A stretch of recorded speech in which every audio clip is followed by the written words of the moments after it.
And in Alenka's relationship to this, the odd one in is very telling as well, because take comedy and both philosophy, the way they are treated is that they are unserious, right? People would say things like, okay, let's stop philosophizing now, let's get down to real business, reality, or let's stop joking around, guys. Like, now we're gonna treat something serious.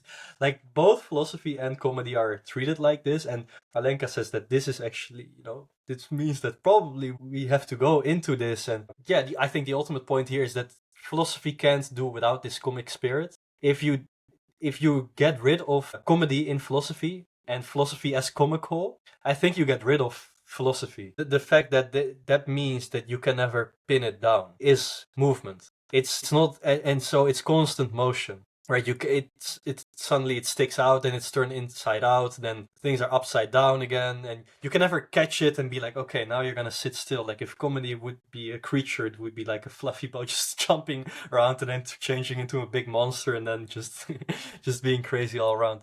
But so I think that's one aspect of comedy.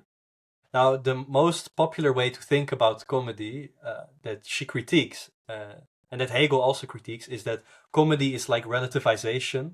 If I joke, it's something that's not serious. Like, oh, it's just a joke, so it's like relative, it's not really the thing.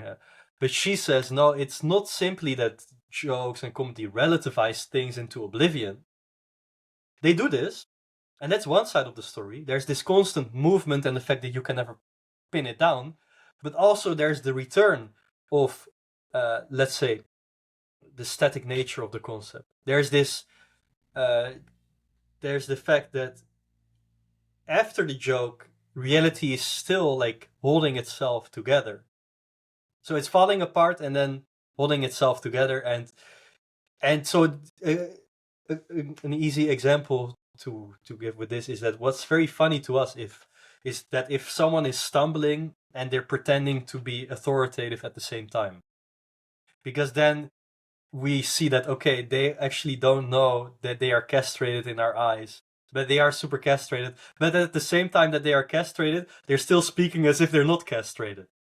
Like, we can all imagine like those type of like politicians, for example, who seem out of touch with what the people want to hear or something like this. Like, they keep going on, but to us it's ridiculous. Why are you going on? Like, you're lost, right? So that's comedy.